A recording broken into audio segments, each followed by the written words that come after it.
अगर आप एनआरआई हैं और अभी अपने पैन कार्ड, आधार कार्ड या फिर इंडियन बैंक अकाउंट को लेकर लापरवाह हैं तो ये गलती आपको भारी पड़ सकती है।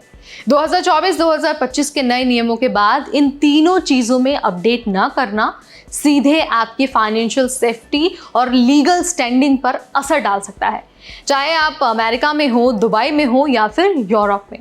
तो आज की इस वीडियो में मैं आपको बताने वाली हूँ कि किन एनआरआई को आधार लिंक करना है, पैन इनएक्टिव क्यों हो रहा है, और ये भी बताऊंगी कि नॉर्मल सेविंग अकाउंट रखना अब इलीगल कैसे हो गया।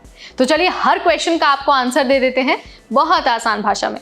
हाय एवरीबॉडी, मैं हूं नेहा आपके साथ और आप देख रहे हैं एनबीटी टेक। तो भाई चलिए सबसे पहले बात करते हैं पैन कार्ड की। क्यों? क्योंकि ये सबसे ज़रूरी डॉक्यूमेंट है। इंडिया में अगर आपको फाइनेंशियल काम करना है तो पैन कार्ड की ज़रूरत तो आपको होगी ही होगी।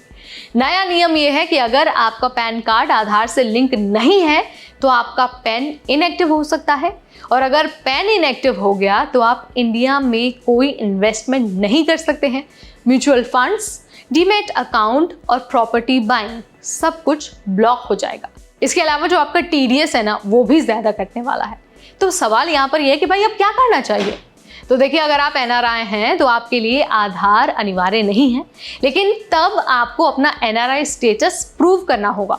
इसके अलावा पैन डेटाबेस में जाकर अपनी जो रेजिडेंसी स्टेटस है उसे अपडेट करवा दीजिए। एनआरई या फिर एनआरओ बैंक स्टेटमेंट, पासपोर्ट और वीज़ा कॉपी, ये सारी चीज़ें ऐड करके पैन सेंटर या फिर एनएसडीएल को आप इन्फॉर्म कर सकते हैं।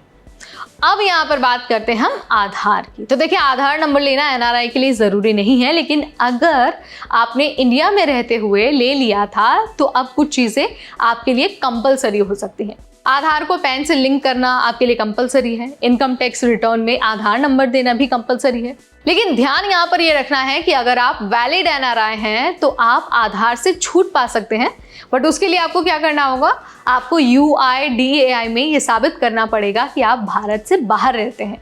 इसीलिए अगर आपने आधार लिया है और अब अगर आप एनआरआई हैं तो UIDAI की वेबसाइट से या फिर आधार सेंटर पर जाकर अपना रेजिडेंसी स्टेटस आप अपडेट करवा सकते हैं।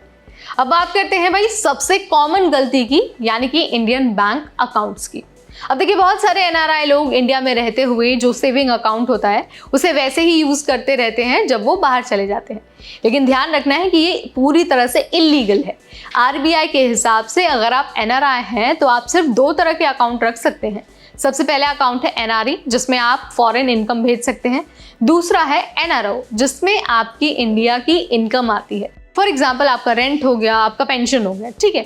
अगर आपने अपने नॉर्मल सेविंग अकाउंट को एनआरई या फिर एनआरओ में कन्वर्ट नहीं किया तो आपका अकाउंट फ्रीज हो सकता है, बैंक पेनल्टी लगा सकता है, आईटी डिपार्टमेंट से नोटिस आ सकता है। तो ऐसे में क्या करना चाहिए? सबसे पहले तो अपने बैंक को कॉन्टैक्ट करिए और बोलिए कि आप एनआरआई हैं। पासपोर्ट, वीज़ा, ओवरसीज एड्रेस देकर अपना अकाउंट आप कन्वर्ट कराइए एनआरई या फिर एनआरओ।